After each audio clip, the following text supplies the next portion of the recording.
Oh, welcome. Good to see a couple of people there. I hope you're all well. Good morning to the Europeans. Good evening to the North Americans. And g'day to Daniel, right here in the middle of the afternoon. What's Frederick? How you going? I hope all's well. Today first of all, you may have noticed the announcement on Facebook. I think my daughter does my posts for me. I don't really go online unless I'm answering personal messages. But as far as Facebook and Instagram goes, I never go there really. Of course, good to see you, Rochelle and Patty. Hope all's well, Patty. Hope that ebook of yours. When's that ebook available, Patty? Everyone knows the Kyokushin Shuffle there.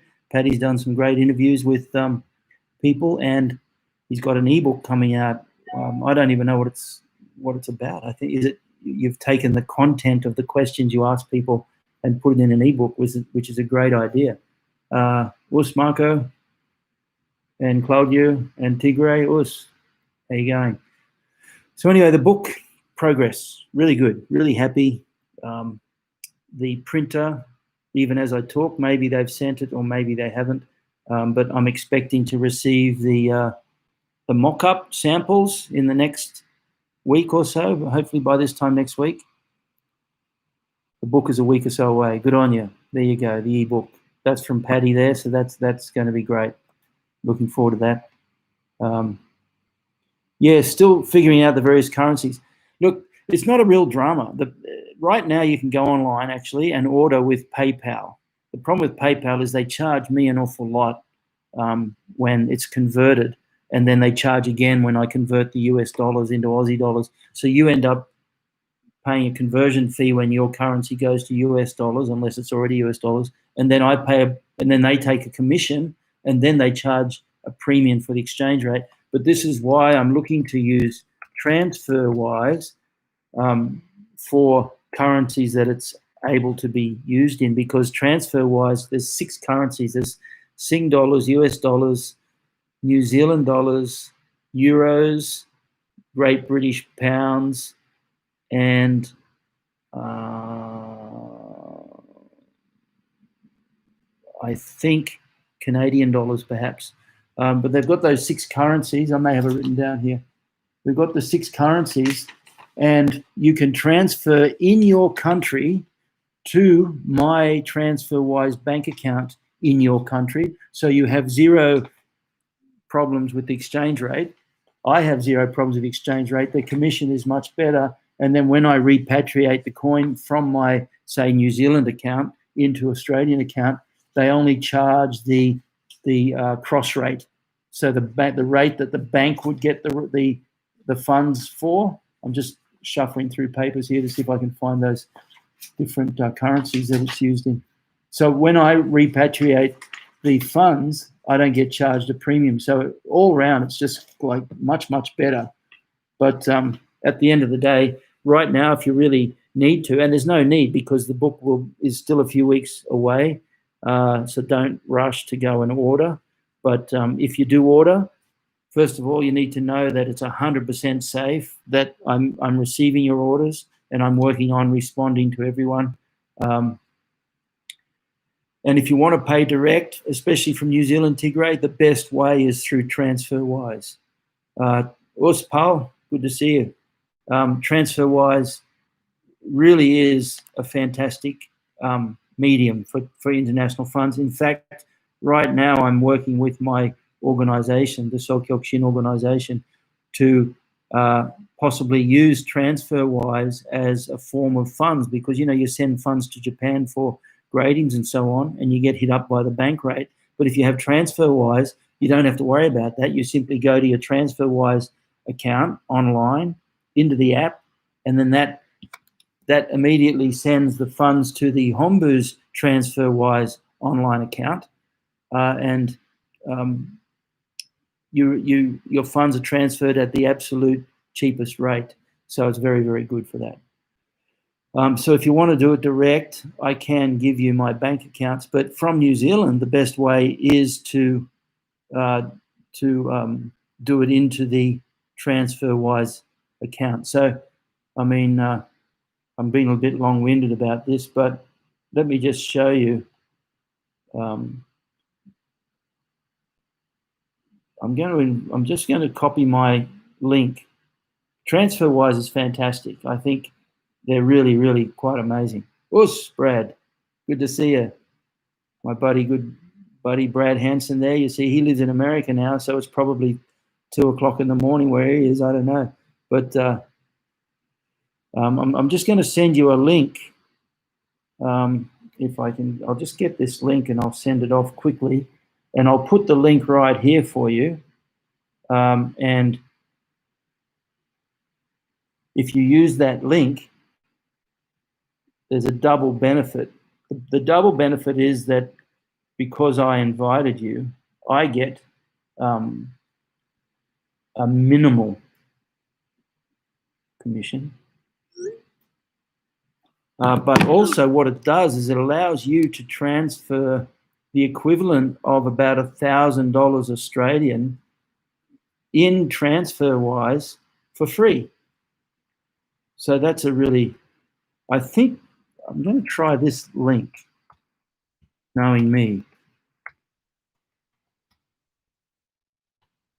I use Bitly because it's much easier to remember. But I'm just going to open that link and have a quick look.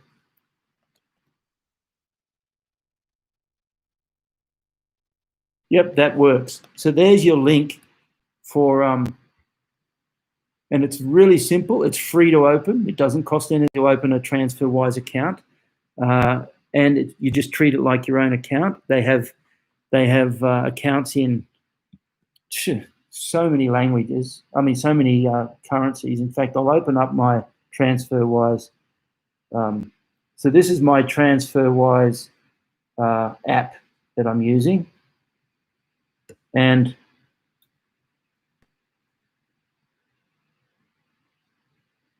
across the top, look, it shows you, they're all the currencies that you can open accounts in. So it's really, really excellent. And there are 6 accounts. So I think I got it right. Singapore dollars, Australian dollars, New Zealand dollars, actually Hungarian currency, Great Britain, Euro, Canadian, Australian, US, I think. And all of those you can transfer if you're in those countries and have those accounts, have those currencies in your own home bank account. You can directly transfer straight into the TransferWise account and have no exchange rate problem. So it really is much better. So it's much better. Yeah, I believe you could be right, Frederick. I don't know that you can transfer. I don't have a Swedish krona account. You can, in Sweden, you can have a Swedish krona account, but I can't have one because I'm not resident there.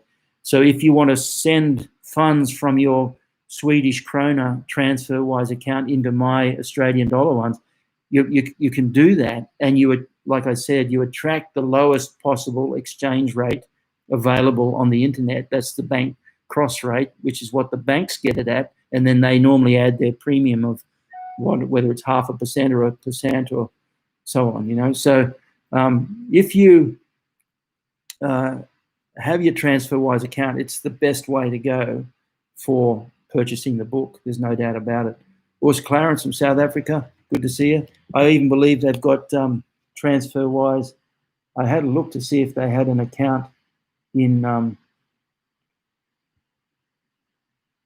yes, look. So Clarence, you see down the bottom there, they have accounts in South African rands as well. There you go. So there you go. So if you do have a TransferWise account, cross my heart, even if you don't use it for the book, if you have family or friends or people you want to transfer. My wife sends money at home to Japan periodically, and she always does it through TransferWise because it's much, much cheaper. Okay. Us, Kenneth, good to see you, man. Hope you're well. So there's a little bit about that. So Patreon family, I said last week that I was going to get in touch, and I've lied. The reason I'm holding off is because I only have the PayPal online at the moment, and it's turning out to be quite expensive. I've had quite a few orders, and the whack that they take, PayPal take, is quite a lot. It'll end up costing me literally hundreds or thousands of dollars in commission. So what I'm doing with the Patreon is, once I get the website tomorrow, we're working on it again to set up the availability of, for Australia and New Zealand, this is also very interesting, coin. Coin is a digital currency that is in Australia and New Zealand at present, but probably by the end of the month or beginning of middle of December, they're opening their own exchange, and they're going worldwide. They're based on international blockchain. But anyway, they're very solid too, because coin, yes, that's right, Tigray. So if you want to get anything from New Zealand, just keep an eye on the webpage. No rush, like I said, and you get yourself a TransferWise using that link that I put above, and that not only will give you access to a TransferWise account that costs nothing to open, it will give you up to $1,000 free. You don't even get their commission. They charge a small commission, much lower than PayPal. But by using that link, you get your first $1,000 worth of transfers for free. So that's pretty cool. Anyway, so Patreon, there's a bit of a hold up accepting the payments, and what's happening is PayPal now are freezing all my accounts because I have to show that I've fulfilled the order. But I'm getting orders for a book that hasn't been printed yet, and I said that to them, and we're going backwards and forwards. They're not allowing me to access the funds until I've actually sent the books. And I'm saying to them, but the book, it's a long story. Never mind. So anyway, if you like what we're doing, and also want to support the channel, Patreon's a great way to go. The other thing too is that now that I'm going to one session a week, it'll be just Friday, no more Mondays, and it'll be most likely training most of the time with the Friday sessions. I probably won't be doing too many readings. But what that's going to let me do, first of all, is give me more time to work with my Patreon family. Secondly, what it's going to do is allow me to go back and look at all these videos I've done, because they're just a mess. I haven't edited them at all. So what I'm going to do is go back and edit the videos, add headers and links, and add time references, and change the titles so you know what they are, so you'll get a better idea if you want to go back and check them out later. Okay, so that's this is going to be the last reading. But my buddy Brad, who's that, Claudio? Who's awesome? Is that TransferWise that you're referring to? Let us know. And for Aussies, coin is only in Australia and New Zealand at the moment. Oh, you mean the web things? Oh, yeah, thanks. Yeah, so we've got some good information there, I hope. Coin is only for Australia and New Zealand, but like I said, they're going worldwide within a couple of months. And you buy the currency. You buy the currency at $3-4, and by all reports, they're saying they're expecting to go up to like $40 within a year and $100 within a couple of years. Whether that happens or not, it doesn't matter. You can just use the coin to make online purchases. They're setting up what they call the Q shop, and I mean, I was talking to someone who recently bought a house mortgage free purely with their coin. It's a little bit like Bitcoin, but anyway, separate issue. Is that you're looking at TransferWise, Rochelle? Yeah, that's really good for you. You can open up a Canadian dollar account, and then if you ever want to transfer funds, you can do it directly into my TransferWise account, and vice versa. You see. Thanks, Tigray. Well, I'm not even a Brazilian Jiu-Jitsu teacher, but my Brazilian Jiu-Jitsu teacher actually clipped me over the ear and said I should establish myself as a Brazilian Jiu-Jitsu teacher because he thinks that the way we approach it and the way I teach it could be useful for people. I generally just teach grappling as a range 3, 4, and 5 extension to karate, to Kyokushin, because that's what we need in Kyokushin. We're pretty good at range 1 or 2. We're in trouble at range 3. We're really in trouble at range 4, and we're dead at range 5. So I think it's really, really valuable.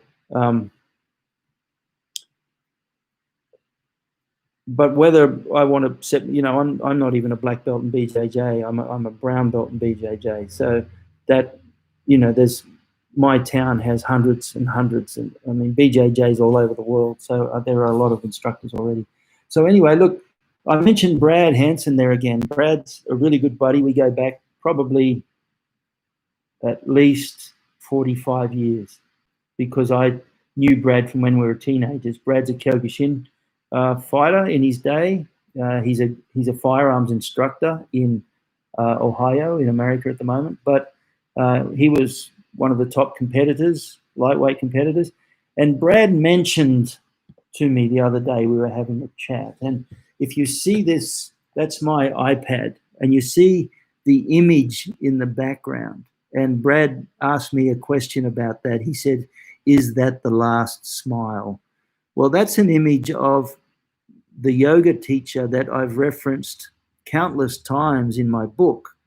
And it was reading this teacher's writings and seeing the connection between his writings and Masayama's writings that inspired me, really, at the end of the day, to write the book. And the Budo Karate of Masayama was actually probably the first, if not the first, and one of the first books to actually look at the martial arts in terms of the philosophy of Indian yoga. And I've always got a few stories to tell, but I may have already mentioned, let me go systematically first. That picture there, that is not the last smile. That's just a portrait photo of Yogananda. It's one of the most, I wish I could show it to you. In fact, I will. Let me show it to you on the cover of the book, The Autobiography of Yogi, which is the book that I have quoted so many times. One of Yogananda's books that I've quoted many, many times. I'm just trying to get the cover up, but it keeps...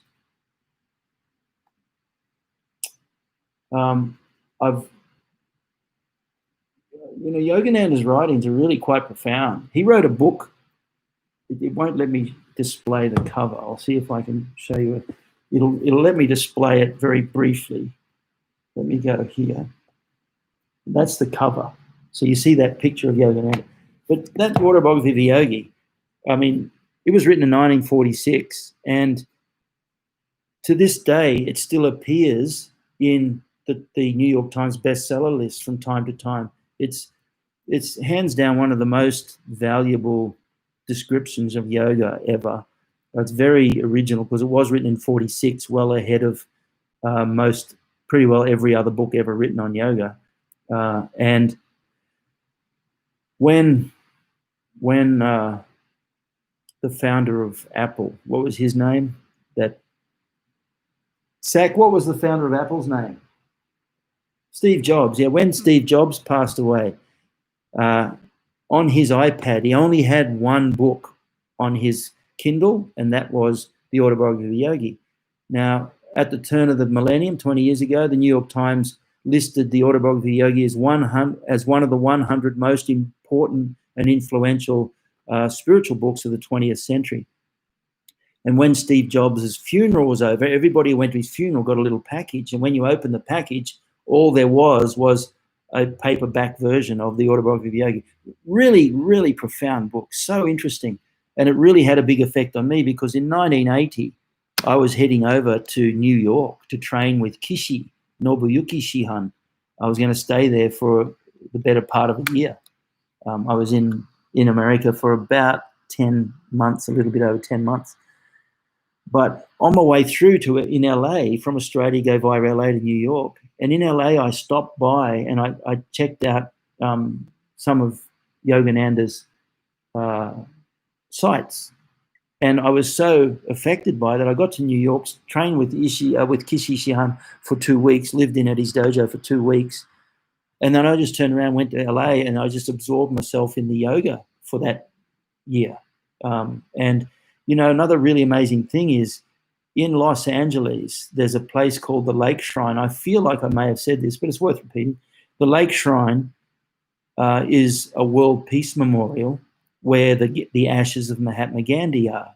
And Gandhi gave his ashes, or half of his ashes, to Yogananda when he passed away. And Yogananda created this world peace memorial because Yogananda was his spiritual teacher, his guru. And someone once said, you know, you're the guru to Mahatma Gandhi. You think about that, you could really use that and sell that. And he said, well, no, that's not my role in this life. It's Gandhi's role to be the big public figure. He says, my role is just to help him with his spiritual mastery. So anyway, interesting times. But the photo that Brad was referring to, Brad Hansen asked, is that the last smile? And I'm going to look it up. And if I can find it, it'll be great. I'll show you the picture that I mean. Something's fishy here.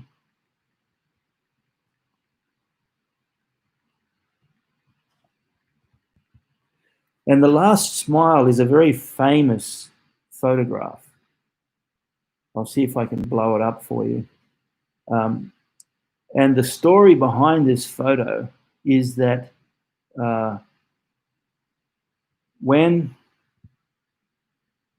that's the photo there. So that's the last smile. This is the one that Brad was referring to.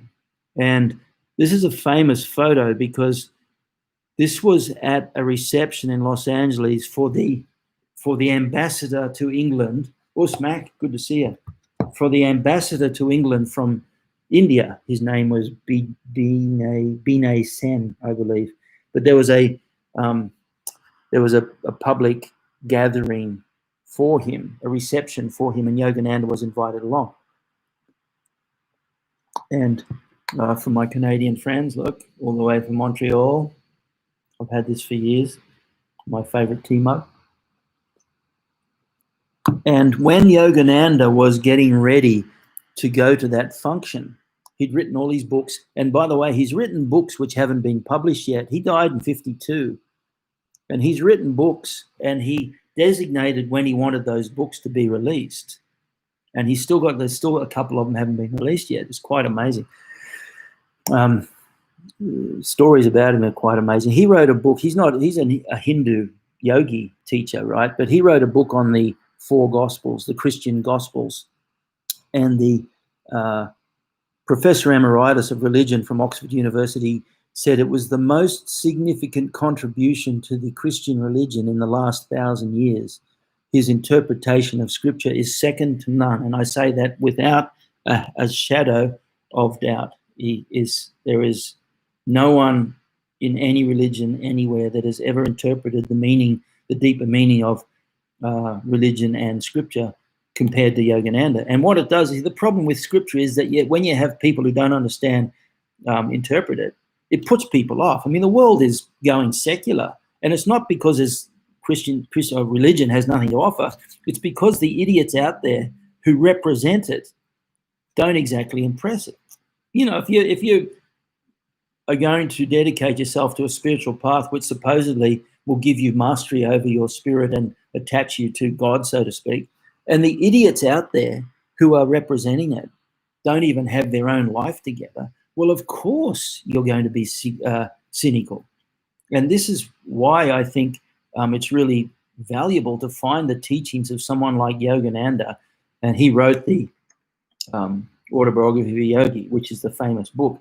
And this photo is famous because when he was getting ready to go to that function, he'd finished all his writings, and he said to his, he had a monastery and he had monks and nuns and things. And the ones who were there, he said, do you realize it's just a few hours? I only have a few hours left in the world. And they said, what do you mean? And he said, well, my work is done, and I think enough's enough, so I'm going to go. And it's very rare that someone can actually consciously leave their body. There's a term for it in Sanskrit, Mahasamadhi. The only other person in Japan that I know of who did it was the great sword, they call him the sword saint, Yamaoka Teshu, and he's my real hero. Everyone knows Miyamoto Musashi, but Yamaoka Teshu, he was a real sword saint, and he did the same thing. When it was time for him to die, he was a great swordsman called Mutoryu. Mutoryu means the school of no sword, because he got so good at sword that he didn't even need a sword anymore. Anyone would challenge him, he just challenged their sword barehanded. But he was probably one of the greatest calligraphers. His calligraphies are beautiful, and he's very prolific with his calligraphy. But when he passed away, he gathered together his students and some officials and some, people that were relevant, and he wrote a beautiful calligraphy poem, and then he just sat up and meditated and did a last breath and just left the body. Well, Yogananda, did the same thing. But what he did is he was saying to his students, when I'm gone, well, they said, please don't do so much. He said, oh, enough's enough. I don't need to stay here anymore. They said, well, what will we do without you? And he said, when I'm gone, only love can take my place, which is a beautiful phrase. And then he went, and this photo is called The Last Smile. This was taken about 1 hour before he passed away. And then he got up and he gave a speech at the reception for Bine Sen. And he quoted a beautiful little poem. And the words were, I think, where Ganges woods, Himalayan mountains, and men dream God, I am hallowed, my feet touch that sod. So it's a poem about India, because it was for the Indian ambassador. And then he just smiled, closed his eyes, and left the body, just died. And the interesting thing was, that's in 1952, and to this day, the SRF his organization is called Self-Realization Fellowship, but they're still going through paperwork, because they, if you've ever been through Europe, or if you're in Europe, you'll know you can visit different churches, and like Saint Bernadette of Lisieux is one of the most famous ones, where their body is miraculously preserved. It's not like it's in some vacuum. It's just generally open, but behind glass, so people can't touch it. It's embalmed as a matter of course. If someone dies, they embalm them immediately anyway. So yeah, they're embalmed, but the bodies are in this immaculate state of preservation. And all over Europe, you see it, and Japan as well, and India. I mean, there are samples attached to most religions where you have people of very high status whose bodies just don't decay. And when Yogananda's body decayed, when they finally put it in a coffin, the guys at the mortuary couldn't believe it, because finally, I think it was after a couple of weeks, but you could imagine a body that's been sitting there for a couple of weeks would start to develop signs of deterioration and decay. And Yogananda's body still looked like he was just asleep. And the only thing that they could find was a tiny speck, a grey speck of dust, and they didn't know whether that was his body or whether it was dust that had settled on his nose. But anyway, his body is in this immaculate state of preservation, and they want to put it on display, as they do in Europe and all over the world. But the Californian code has no statute for the display of dead bodies. So they're still going on 70 years after he died, what's that? No, 50 years after he passed away. And interesting, this year, so that's The Last Smile. That was taken an hour before he passed away. That's the one Brad was referring to. So thanks for that, Brad. The interesting thing, too, is that this year is 100 years since Yogananda first arrived in America. And in 1920, he arrived in America, and he was there until he passed away in 52, and created this yoga organization. But anyway, look, the beauty of his organization is that he teaches you the deepest of deep explanations and interpretations of fundamental religious scripture that makes sense, that works in the world, you know. And I know Solsai knew of Yogananda because he had a couple of different translations of Yogananda's book on his bookshelf in his office. And also he had a number of books on yoga. And as Solsai said, the Shingi Tai, we know about Shingi Tai. So that's the mind, the technique, and the body, which Mike Clark has written that beautiful book on. And Solsai said that Shin, the mental part, finds its origin fundamentally. This is the Shingi Tai of Japanese martial arts. He said the Shin, the mental side, essentially finds its origins in India, or it finds its origin in India for the most part of it.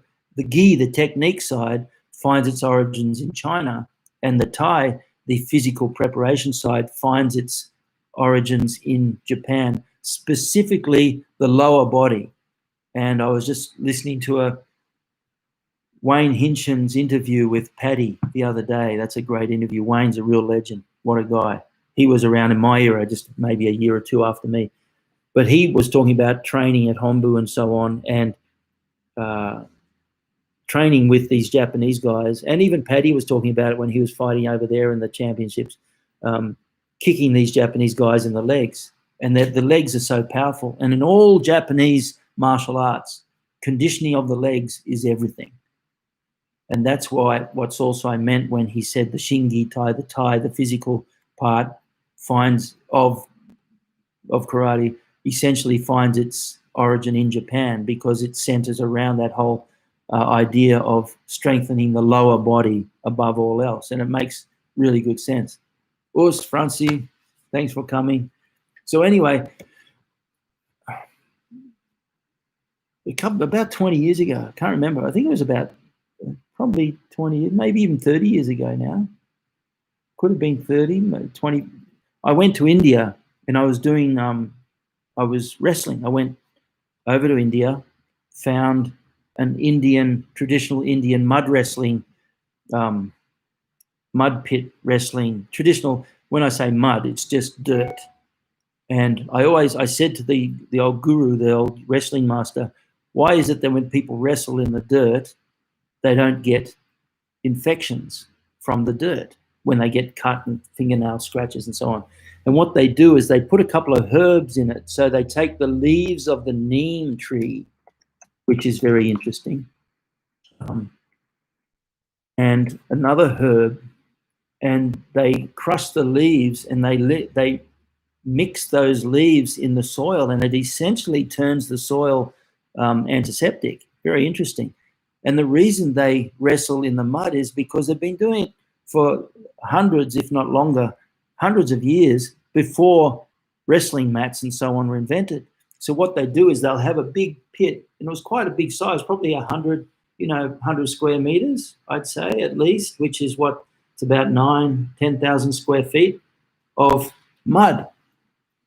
Urs Chrissy, yes, Wayne Hinchin's the legend. My nephew Christian Dunn, he actually trains up in North Queensland with Wayne Hinchin these days. But anyway, so what would happen is you'd arrive to wrestle, and the pit is the pit. It's covered so it doesn't get wet and muddy, but it's soft soil. And then you get hose, and you'd hoe it, and everyone would line up, and we'd hoe the soil and just dig it up. So it looks like you're digging up a field for planting. But what you're doing is, by doing that, you soften the soil. And so when you'd wrestle on it, they do these big amplitude throws and so on, and you'd land on the soft soil. You see, it was even better than landing on soft sand because of its consistency. Its sand is too soft and it just collapses down. So anyway, that was really interesting. That's the reason they wrestle in that soil, the dirt pit, because it's as good as, if not better than, a grappling mat for landing on. And you just, anyway, I trained with them for a couple of weeks, really enjoyed it. Learned some great skills. Mostly, I have to say, I learned some great conditioning skills, the Hindu push-ups and the Hindu sit-ups and some of the yoga stretches that they do. But the interesting thing was I asked, Yogananda mentions in the Autobiography of Yogi, the Tiger Swami. And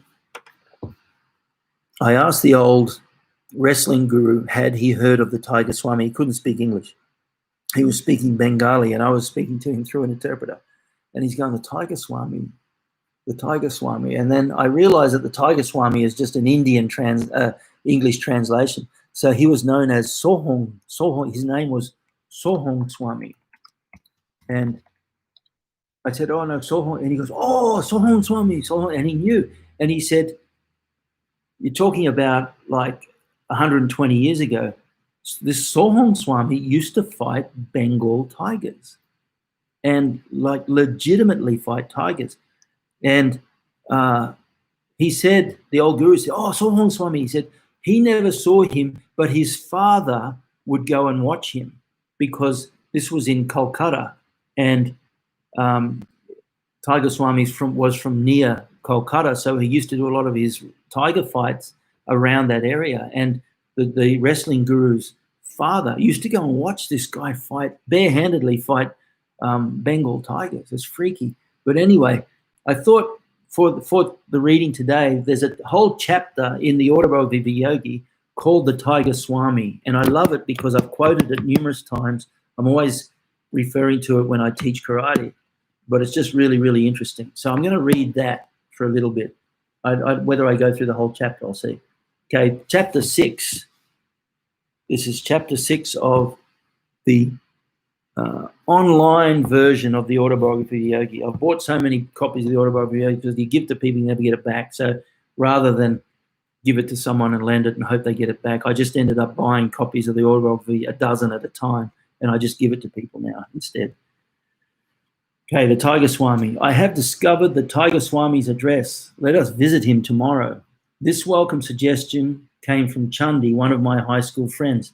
I was eager to meet the saint who, in his pre-monastic life, had caught and fought tigers with his naked hands. A boyish enthusiasm over such remarkable feats was strong within me. And also the word is that Yogananda was a very good wrestler. In fact, there's a book, this is his autobiography, which I find really interesting because it's 90% about other people. It's not about him. He hardly talks about himself other than his connection to all these people over time. But there's another book called Mejda, written by his brother, which is a biography of Yogananda. And in that, he describes Yogananda's wrestling skills. I mean, no one could beat him at wrestling. He was a really good wrestler. The next day dawned wintry cold, but Chandi and I sallied forth gaily. After much vain hunting in Bhawanipur, outside Calcutta, we arrived at the right house. The door held 2 iron rings, which I sounded piercingly. Notwithstanding the clamour, a servant approached with leisurely gait. His ironical smile implied that noisy visitors were powerless to disturb the calmness of a saint's home. I have to say, too, about the Autobiography of Yogi, it's written in such beautiful English. Yogananda wrote it himself in English, and it's written in such beautiful English that I was once told by one of the monks at Yogananda's monastery ashram, which is where I worked when I was in LA back in 1980. He said that over 25 colleges in America had used it for English literature studies. They'd used the Autobiography of Yogi for English literature studies because it was written so beautifully, that the English language is so beautiful. Feeling the silent rebuke, my companion and I were thankful to be invited into the parlour. Our long wait there beset us with misgivings. India's unwritten law for the truth seeker is patience. A master may purposely make a test of one's eagerness to meet him. This psychological ruse is freely employed in the West by doctors and dentists. Finally summoned by the servant, Chandi and I entered a sleeping apartment. The famous Sohong Swami was seated on his bed. There's a footnote there. That was his monastic name, Sohong Swami. Was seated on his bed. The sight of his tremendous body affected us strangely. With bulging eyes, we stood speechless. We had never before seen such a chest or such football-like biceps. On an immense neck, the Swami's fierce yet calm face was adorned with flowing locks, beard, and moustache. A hint of dove-like and tiger-like qualities shone in his dark eyes. He was unclothed save for a tiger skin around his muscular waist. Finding our voices, my friend and I greeted the monk, expressing our admiration for his prowess in the extraordinary feline arena. Isn't that beautiful English? Expressing our admiration for his prowess in the extraordinary feline arena. Will you not tell us, please, how it is possible? And I love this exchange. It tells you so much. Will you not please tell us how it is possible to subdue with bare fists the most ferocious of jungle beasts, the royal Bengals? My sons, it is nothing to me to fight tigers. I could do it today if necessary. He gave a childlike laugh. You look upon tigers as tigers. I know them as pussycats. Swamiji, I think I could impress my subconsciousness with the thought that tigers are pussycats, but how could I make tigers believe it? I think that's so funny. He said, you see them as, and this is what people forget about Solsai. I mean, some of the people he fought, some of the guys he fought were far and away physically more gifted and stronger than him, but his will was so powerful that they would almost collapse before that expression of will. Even Nick Pettis mentioned how when you first meet Solsai, he'd look at you and his gaze was so powerful. And I've heard this from so many people, including I've experienced it myself when I first met him. And he looks at you and my body literally started to go weak. And then he changes his expression and he fills you with energy. That's what he used to do. And so you can imagine if he was about to fight you, how powerful that gaze would be. And this is what he says. He says, you look upon tigers as tigers. I know them as pussycats.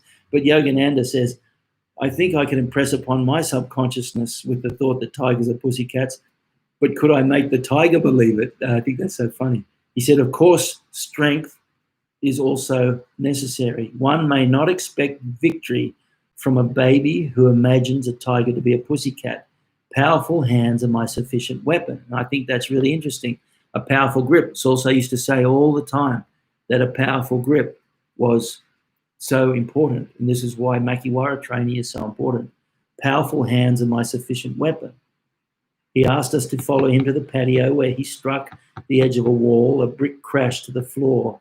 The sky peered boldly through the gate, the loose-toothed space in the wall. I staggered in astonishment. He can remove a mortared brick from a solid wall with one blow. I thought must surely be able to displace the teeth of tigers. A number of men have physical power such as mine, but still lack in cool confidence. Those who are bodily but not mentally stalwart may find themselves fainting at the mere sight of a wild beast bounding freely in the jungle. The tiger in its natural ferocity and habitat is vastly different from the opium-fed circus animal. And that's interesting because many years ago, I was up in New Guinea with Wally Snaubelt. Wally's one of my students who was very successful, 7 times Australian Kyokushin champion. He also beat Sam Greco in Sam's last Kyokushin fight. But anyway, I was up with Wally on his island, and Wally was a strong fighter. But we went diving one day on a reef, and I've gone down, just snorkel diving, and I've literally found myself surrounded by sharks, by white-tip reef sharks, which generally probably you could say they're harmless, but they will frenzy just like any shark. So if they sense anything, a weakness or anything, they will frenzy. And I'm slowly backing back, kicking the flippers and going back as I'm heading up the surface, not wanting to take my eyes off the shark, but it was hard because they were surrounding. And then and I'm thinking, I'm in a little bit of froth and bubble here. Chris has been up there too. Chris Dunn came up and visited as well. I'm in a little bit of trouble here because these sharks are getting closer. And then just in the flash of an eye, straight past me, Wally swims. And Wally heads straight for the sharks and straight into the middle of the sharks. And the sharks go, and they all disappeared. And I found it fascinating because I remember I had a message from Wally once where he had being confronted by the same sharks on the same reef. And he literally found himself backing back, jabbing sharks with the spear gun, holding them at bay. He had a spear gun, and then at one stage he pulled his knife out. And as they tried to attack him, he was fighting the sharks off. Dude, that's what the Tiger Swami says. A number of men have physical power such as mine, but lack in cool confidence. What's Vin?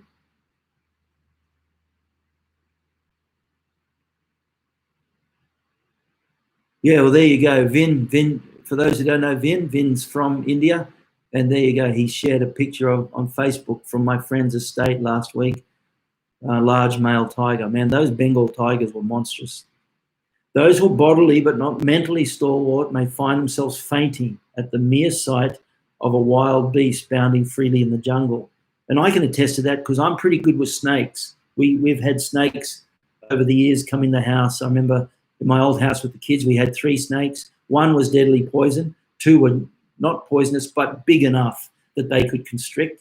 And I'm pretty okay with snakes. I mean, I don't go to the park and sit there and chat to snakes. But if a snake turns up, I'm calm enough and cool enough to just grab it and deal with it and take it and throw it somewhere. But I've had visitors to the house who are big, strong, tough Kyokushin fighters or big, strong, kickboxing champions, and they'll just run and hide from a snake. So that's exactly the thing. The tiger in its natural ferocity and habitat is vastly different from the opium-fed circus animal.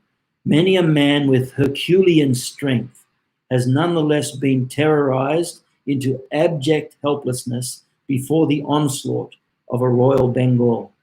Thus the tiger has converted the man in his own mind into a state as fearful as the pussycats. It is possible for a man owning a fairly strong body and an immensely strong determination to turn the tables on the tiger and force it to a conviction of pussycat defenselessness. How often I have done just that. Isn't that that's an amazing paragraph, the way it's written so beautifully. I was quite willing to believe that the titan before me was able to perform the tiger pussycat metamorphosis. He seemed to be in a didactic mood. Chandy and I listened respectfully. Mind is the wielder of muscle. The force of a hammer blow depends on the energy applied. The power expressed by man's bodily instrument depends on his aggressive will and courage. The body is literally manufactured and sustained by mind. Through pressure of instincts from past lives, strengths or weaknesses percolate gradually into human consciousness. They express as habits, which in turn manifest as a desirable or an undesirable body. Outward frailty has a mental origin.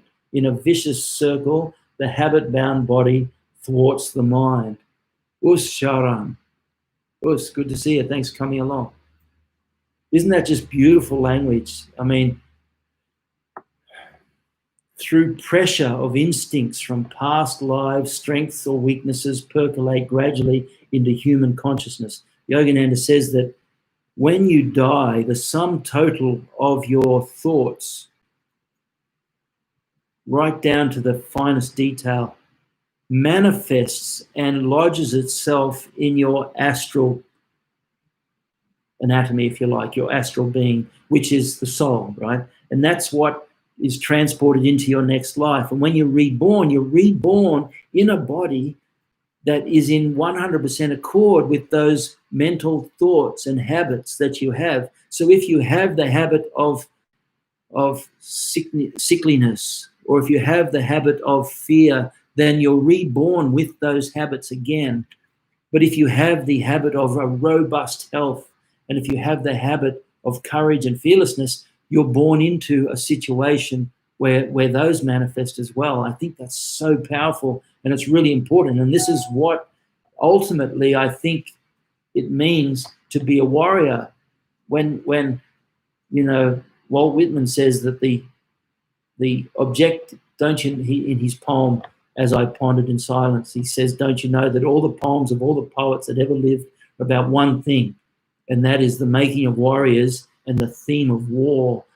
Yogananda's teacher, Sri Yukteswar, says that what happens is you improve life after life until you get to a point where your consciousness changes and you start to question things in a certain way. And from that point, you are a warrior. Hey, Chris, good to see you. The pre-ordering is a little pretty well online for people in America. You can order with PayPal, but if you're a little bit patient, I'm going to offer a better solution soon. So there's no rush, like I said, with the orders. The book is being prepared at the printer, so it's not even ready yet, so there's no rush. But anyway, this what he says here, that through pressure of instincts, where he says the mind is literally manufactured and sustained. The body is literally manufactured and sustained by mind. And we know that modern psychology also says is you are what you think about all day long. You are your thoughts. If you keep telling yourself, I'm a loser, what choice have you given yourself? None. But if you keep saying, I can do this, and you affirm, I can do this. My daughter, I'm in love with that girl. She's just amazing what she did. You know, she graduated from high school with an okay mark, but she wanted to go to a particular college down in Victoria. And the prerequisites to get into that college, she didn't have because it was a different state. She thought she had it, but she didn't have it. So they said, well, no, you can't get in. And she said no. She refused to take no for an answer. And she got on a computer, she got everywhere. She just says, you got this, girl. That's her thing. She just said, she would say to herself, you've got this. And she would just go for it. And she not only got in the college, she won the student award of the year. They presented her, the one student of the year at Swinburne University, get a presentation of a Apple Mac 13-inch all set up for design work. And she won that. Then she won a scholarship to go to Germany for 6 months to study. And she won a bursa for she did. And she just, everything she did, she just refused to take no for an answer. And so when the body is literally manufactured and sustained by the mind through pressure of instincts from past lives, strengths or weaknesses percolate gradually into human consciousness. Wow. They express as habits, which in turn manifest as a desirable or an undesirable body. Outward frailty has a mental origin. In a vicious circle, the habit-bound body thwarts the mind. If the master allows himself to be commanded by a servant, the latter becomes autocratic. The mind is similarly enslaved by submitting to bodily dictation.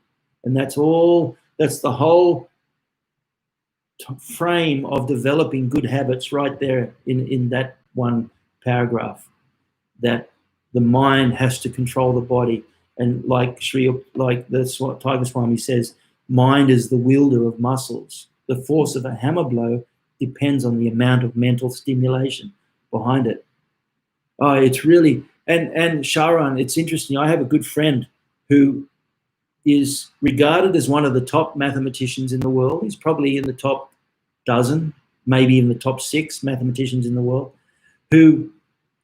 And Vin, you'll be interested in this. He's an Indian friend of mine who, from the day he started school until the day he finished, he came first in every exam he ever sat for. And they used to think he was cheating.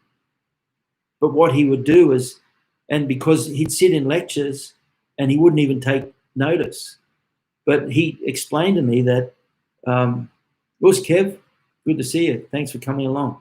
But he explained to me that what he used to do is actually, he used certain techniques where he could tune his consciousness in with the lecturer's consciousness. And so he knew what they were going to say before he even said it. Look, I could tell you some stuff about him, which is quite amazing. But he went to the Indian Institute of Technology, Vin, which I think is in, where's that? That's where the the computer section of India is. But he went to the IIT, and of course he topped everything he did at IIT.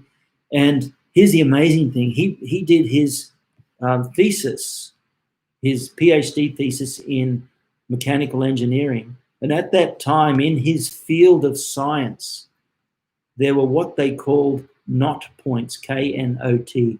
These were knot points that no one could unravel. They were questions, hypotheses that people had presented in that particular field. And I think there were 6 of them that no one had ever been able to answer. And in his thesis, he answered all 6 and created 3 new ones. And when he presented his thesis, which was to the University of California in San Diego, they called him in and they said, "We have your thesis." And he said, "Yeah." And he was in front of the Board of Science of the University of California. And they said, "Well, we don't know how to say this, but we don't really understand it. We know it's on the money, we just don't understand it." And he said, "Well, I thought that might be the case. So I've created 6 10-minute PowerPoint presentations to explain the areas that you don't understand."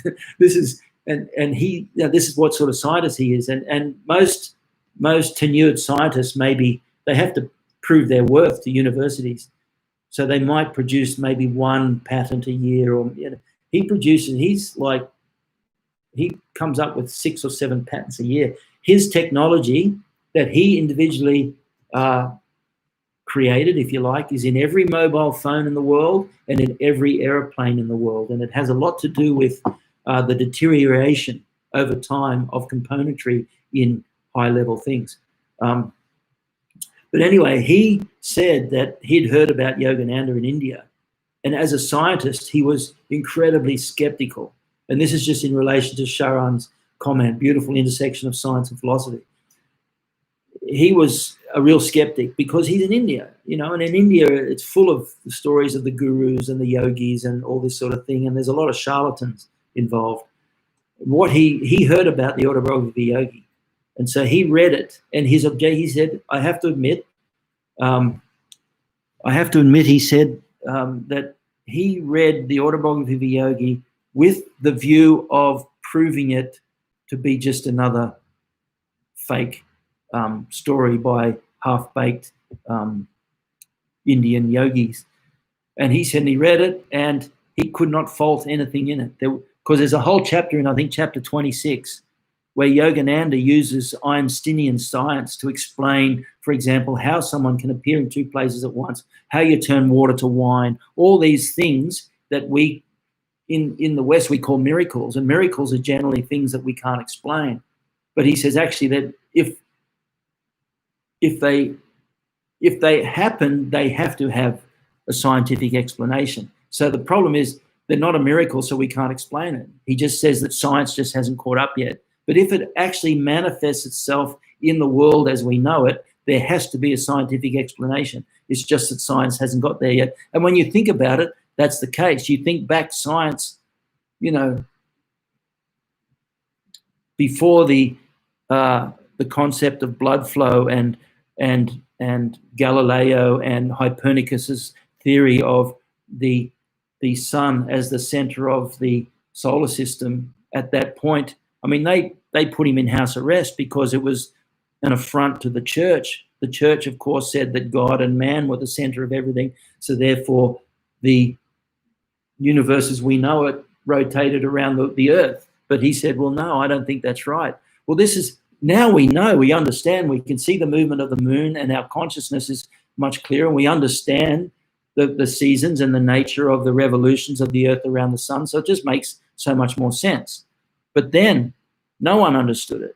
One of my favorites is the scientist in the mid-19th century, Semmelweis, who saw a pattern of infection in his hospital, and he came up with this wild idea, maybe we should just wash our hands. And they literally hounded him out of the medical profession. They said he was an idiot. These days, even the youngest of kids understands the value of washing their hands. They're taught it from very young. But in the mid-19th century, Semmelweis they sent him insane. He knew he was right, but science said he was wrong. Now we know that. So it's the same, a lot of, and Sharan's comment, beautiful intersection of science and philosophy. Yogananda's book is amazing. And my friend, he said that. Exactly. I mean, just because science doesn't have evidence doesn't mean it doesn't exist. The the best description of truth, again from Autobiography of Yogi, is truth is direct correspondence with reality, and reality is that which is changeless. And science simply keys into that which is changeless. Water boils at 100 degrees at sea level. Well, the scientific process is that if I say to you, take water, boil it, and tell me what temperature it is, if I can show you a way to replicate a scientific truth, well, that is what gives it veracity. And Yogananda says the same thing about meditation, religion, higher states of superconsciousness. He says they're all replicable. The problem is we approach it with belief. And he said, whilst belief is okay, it doesn't answer the scientific question, is it real? So Yogananda says the question about religion is not whether you believe it or not. It's whether it is true. And the only way you approach that in any religion is to follow a scientific process that has shown itself to be replicable. And that's where the correct techniques of meditation are very important. This is why Solso was so adamant about technique. You work the basics, you drill basics, drill basics, drill basics, you will get a replicable result. Okay, and that's the scientific process, is you take a process and you replicate it. And if I can replicate it and you can replicate it, well, then that goes very much to turning a hypothesis into a scientific replicable truth.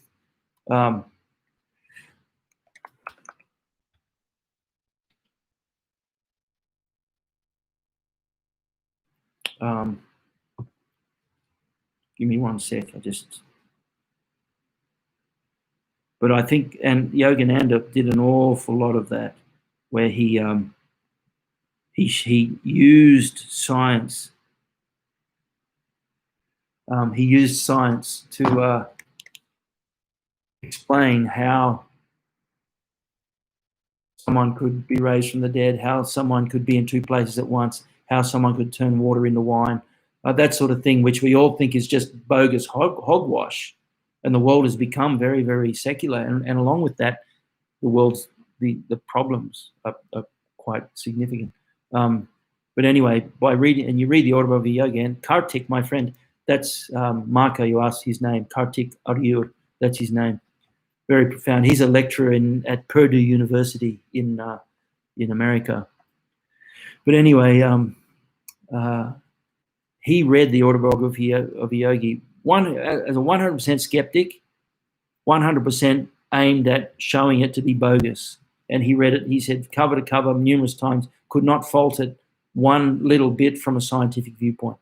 And to this day, he's still very much a devotee, if you like, a follower of Yogananda stuff, even as he continues to be a scientist. And he's a very cynical, skeptical scientist too, I must say. He doesn't tolerate fools. He just rolls his eyes. I was there one day with him and another friend named Anita Goel, and I've mentioned her. She was listed by MIT, Massachusetts Institute of Technology, as one of the 30 great minds under 30 in the world today. And I sat there with them as Kartik and Anita had a conversation, and it went 2.5 hours, and it was in English, and I swear I maybe understood 10% of it because they were talking in such terms.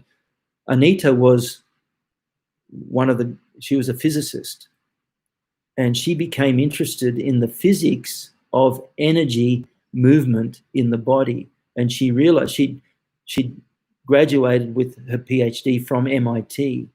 And so she realized if she was going to be able to do anything about understanding energy in the body, she was going to have to study medicine. So she went to Harvard Medical School and got her medical degree. So not only is she a physicist, she's also a physician. She's an amazing level of intelligence. And I was talking to her and I said, what was her research? And she said, they're researching energy in the body. And that was interesting because the Bible is written That's right. It's provable and repeatable. And Yogananda's teachings and meditation are replicated in the thousands. If you follow a certain process that he provides, you will get the replicable result. But Anita said to me, see, the Bible and things like that, that in the beginning was the Word and the Word was God. What does that even mean? But we have to remember that the Bible was written at a time where words like vibration and radio wave frequency and so on didn't exist. But what did exist was the vibration that they'd feel when they'd say a word. So the Word, as we know it, in the beginning was the Word, is vibration, is the duality of vibration, you see. And this is where one of Yogananda's strong points was he could unravel all this fairly deep, difficult to explain scripture. But anyway, Anita was, the energy, life force, the ki, the chi, the prana enters the body, right? And because it's very difficult to show that scientifically, a lot of people don't believe it. But scientists who are deeply scientific, the first thing you have to do is not say, well, I don't believe it. That's not it's not whether you believe it or not. It's whether it is true. And this is why another one of my big heroes was the guy that won the Nobel Prize for medicine in 93. Forgotten his name. You could tell me. He wrote a book called Dancing in the Mind Field. Anyway, interesting character. But he wrote a chapter in his autobiography. They wanted to give him the Nobel Prize. His roommate at university was the guy that invented LSD. So that'll tell you what he was like. But anyway, he won the Nobel Prize for science in 92. And he got so happy, he went out and got drunk and stoned. And they said, no, we're going to have to pull back. You can't do that if you're going to get the Nobel Prize. So they made him wait a year. And they said, just this time, hold it in and contain yourself for a year, and then you can go and get stoned as much as you want after you've got the Nobel Prize. But I thought that was interesting. He wrote in his autobiography, and I thought it was quite courageous of him as a scientist. And as a result, a lot of scientists dismiss him. They say, well, he's not really a scientist. But he won the Nobel Prize, and not many scientists win the Nobel Prize. There's no doubt about that. I'm just trying to look up his name. Where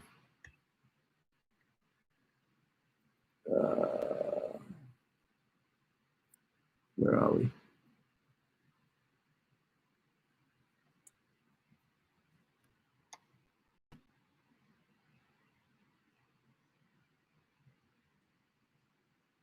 Carrie Mullis, Dancing Naked in the Minefield was the name of his book. Very interesting book. And he's one of my scientific heroes simply because he's such an iconoclast. His name is Carrie Mullis. But he was very courageous. In that book, he talks about astrology. And he said, the thing about astrology is every scientist he's ever met just dismisses it as bogus. He said, but not one of them has actually been a scientist and followed the scientific method and researched it to prove whether it's true or not true. He said they simply break the number one scientific rule and just say, I don't believe it. And I found that, yes, agreed. Cities are certain powers, and there are 7 or so powers which Vin is referring to there. And there are 7 powers which can manifest if you have the consciousness in tune. And the powers actually correspond with the spinal centers that I've mentioned also in the Budo Karate. But anyway, I wanted to read through this chapter. I hardly even got there. But anyway, at our entreaty, the impressive Swami consented to tell us some of his own life. My earliest ambition was to fight tigers. My will was mighty. My body was feeble. An ejaculation of surprise broke from me. It appeared incredible that this man now, with Atlantean shoulders fit to bear, could have ever known weakness.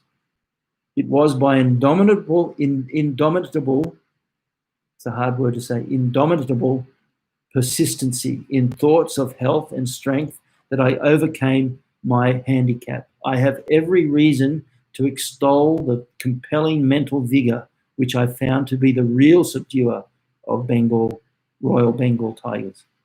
Do you think, revered Swami, that I could ever fight a tiger? This was the first time and the last time that the bizarre ambition ever visited my mind. Yes, he smiled, but there are many kinds of tigers, some roaming in the jungles of human desires. No spiritual benefit accrues by knocking beasts unconscious. Rather, be victor over the inner prowlers. So that's beautiful too. That's very, very powerful. In that everyone who's, and even Solsai, who fought so many people and with devastating results for them, mind you. Even he said at the end of the day, it's all in the mind. At the end of the day, if you want to be a true Kyokushin warrior, it's getting the head together. And we all know, we've met people, they could be first dan, second dan, eighth dan, ninth dans, and we look at them and they don't even have the most fundamental of human controls and qualities in their head. They have simply spent a long time in Kyokushin, so over the years they've gained rank after rank after rank, and some of them are really good at it. I mean, I've seen guys, I've trained guys, I've graded guys to first and second dan who are now seventh dans, and they're just really good at working their way through the system, especially now that the system is so broke up. They'll go to an organization and go, I want to join, I'm a fourth dan. That other organization, they don't understand Solsai. What will you give me if I join? They go, we'll give you a fifth dan. So he joins then. 3 months later, he goes to another one. Goes, I'm a fifth dan. They weren't really good. What will you give? And the next thing you know, these guys have gone from first, second, third, fourth, fifth, sixth, seventh, eighth in the space that it should take someone just to go from third dan to fourth dan. So the whole thing about Kyokushin is, at the end of the day, you lose the body, you lose the tournament fighting skills, you lose. Like I said, I speak to Gene LaBelle every day, every week. I spoke to him again today, and he even said that he's starting to feel the weakness and frailty. One of his students, he said today, has died of COVID, and this guy was in his mid-50s. But Gene, who is now about 88, he said he's really starting to feel the body lose its vitality and energy. Okay, so that's what you lose. It's what you're left with that matters. And what's left is your spirit, your heart, and your mind. And that's what you have to focus on, because the body is a treacherous friend. That's another quote from Yogananda. It will leave you. The fitness and speed and energy and strength and flexibility of youth will be gone one day. So the Tiger Swami says, there are many kinds of tigers. Some roam in the jungles of human desires. No spiritual benefit accrues by knocking beasts unconscious. Rather, be victory over the inner prowlers. Isn't that just beautiful language? I'm just flicking through. I've pretty well run out of time, so I'm not going to read any more from that chapter. Maybe I'll get back to it another time, but if you can grab a copy of the Autobiography of Yogi, it's like $9 or something on Kindle, and I guarantee it'll be one of the most interesting reads if you read it with an open mind. Yogananda says if people come with an open mind, it will change their consciousness forever. But some people go with a very cynical, skeptical mind and never even accept the truth when they see it. Not like my friend Kartik. He was very cynical and skeptical, but when he read it, he realized that this really was a beautiful expression of truth. And like Sharan said back there, it's like the nice combination or intersection, I think the word he used, between philosophy and science. So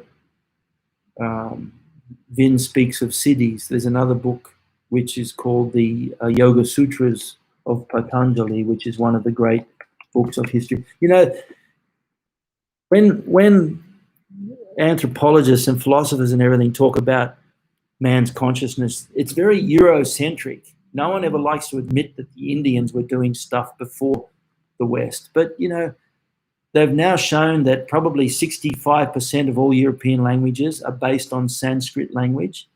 And the sciences of India, I mean, Pythagoras' theorem wasn't invented by Pythagoras. It was taken from India to Greece.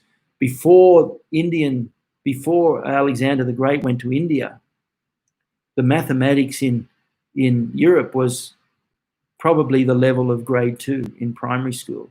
I mean, when you think writing a number CLXXXIV, multiply that by XXL, where are you going to go with that? There's only so much you can do. And then the Indians came along and said, oh, we've got this thing called a zero. What you do is when you get there, you just put a zero on. Now, you have to admit that without a zero in mathematics, there would be no mathematics. And without mathematics, there is no science, because all science has to be provable mathematically first. Otherwise, it just doesn't hold water. And the Indians, that's why the joke is, what's India's contribution to mathematics? Absolutely zero, because they invented the zero, you see. And they were doing things, they were doing complex internal medical procedures, operations and so on, 3,000 years ago. They were doing amputations. They understood the solar-centric nature of the system way before we did. You go back thousands of years, whereas in the West, the concept of the atom is probably less than 200 years old, maybe even less than 150 years old. In India, they have the word called the anu, and the anu is the atom, and what it means is the indivisible. And they had the concept of the atom as the basis of all physical nature back 3,000 years ago. And they used to base time measurement, check this out, going back as a long time. They used to base time measurement on the vibration of matter and how long it took for a single atom to transverse its own diameter. So in other words, they had atomic time, which is what we now use for the accuracy of time measurement. They had that going back thousands of years.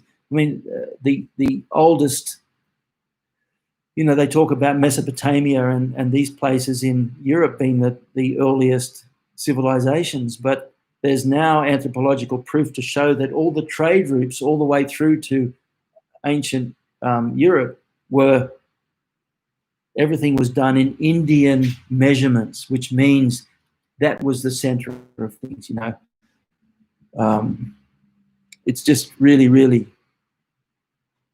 Thank you, Andrea, my good buddy Andrea. There's a champion if you've ever wanted. Andrea Stopper there, look him up.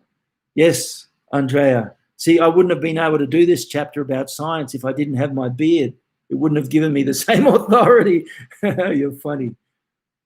But anyway, the Yoga Sutras of Patanjali, brilliant book. But the science of India is breathtaking.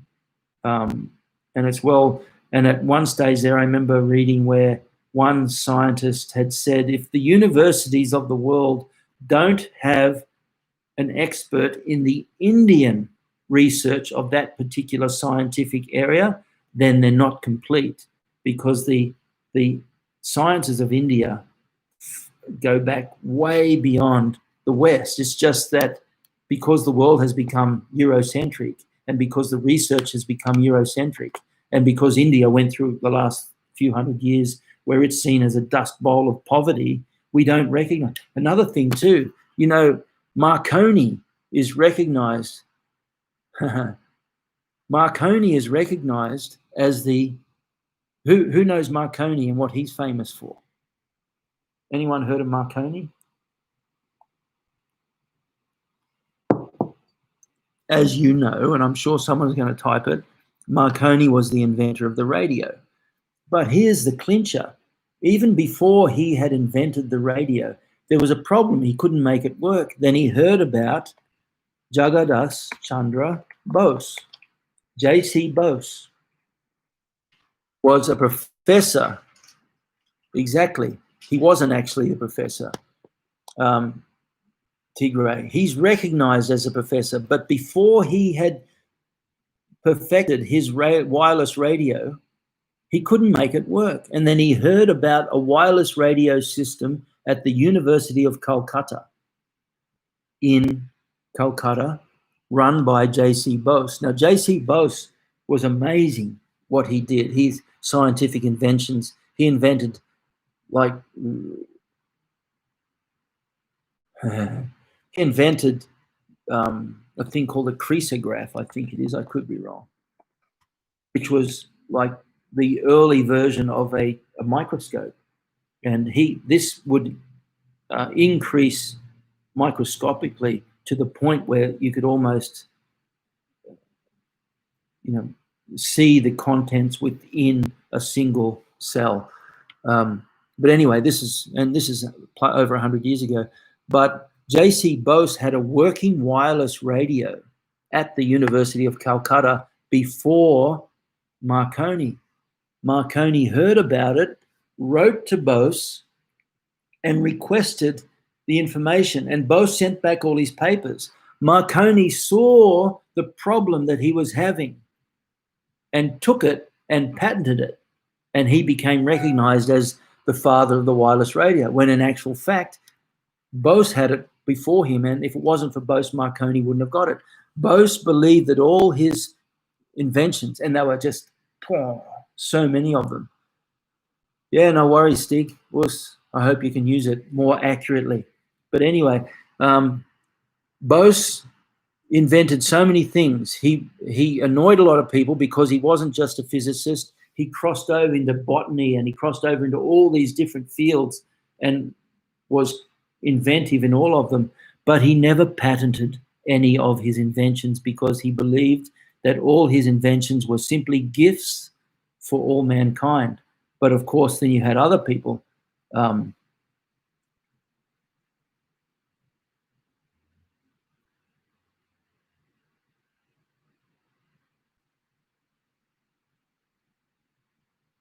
I think you're joking there, Tigray, right?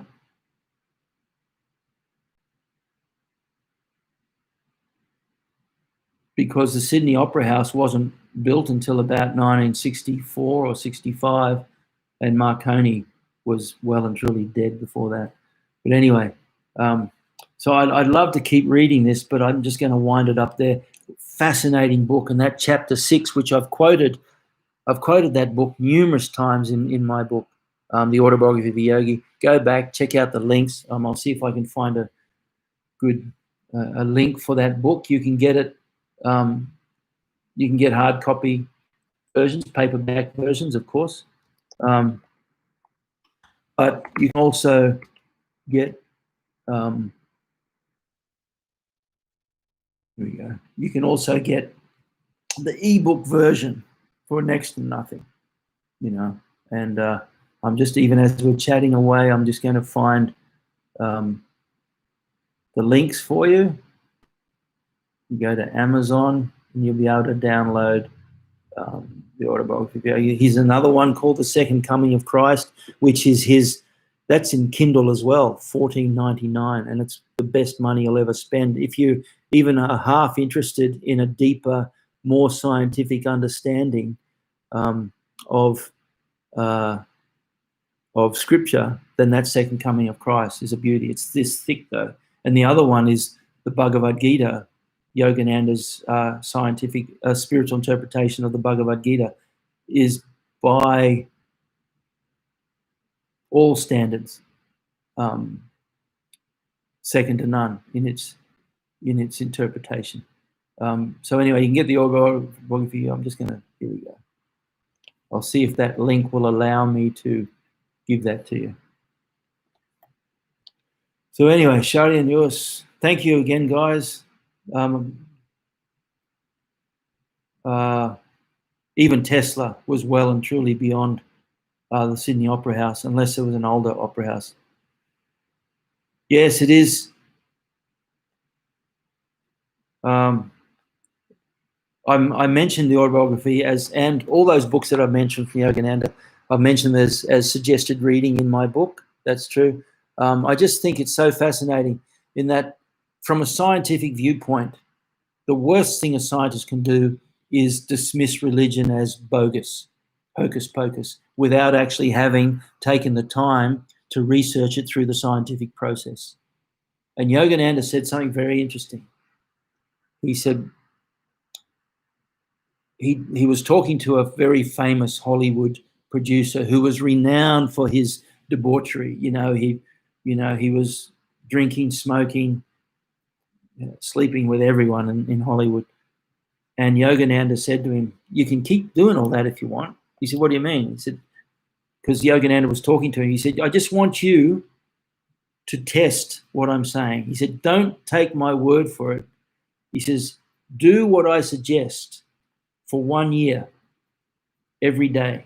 And if you don't get the results I promise, then wash your hands of it and walk away, because clearly it's not for you."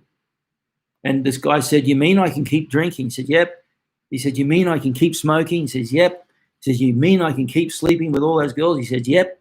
He says, "Wow." Then Yogananda says, "But mind you, if you follow what I teach, I can't guarantee that you'll keep wanting to drink, and you'll keep wanting to smoke, and you'll keep wanting to do all those other things, because the natural desire for those things will fall away, because they no longer have any hold over you, and they no longer have any strength, because they can't offer you anywhere near what the depth of the meditation offers." And that's where science lets down with religion. Science just says religion is bogus. You can't prove God. It's not about proving God or not proving God. It's about asking, is it true, and what have I got to do to prove it to myself? Okay.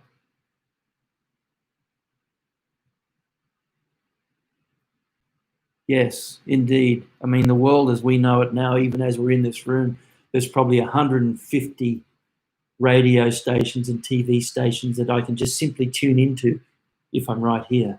But anyway, guys, I've gone way over. I really appreciate it. I hope you got something out of that. I hope you enjoyed it. Please look up some of those quotes. And by all means, if you're in Australia or New Zealand, look up coin.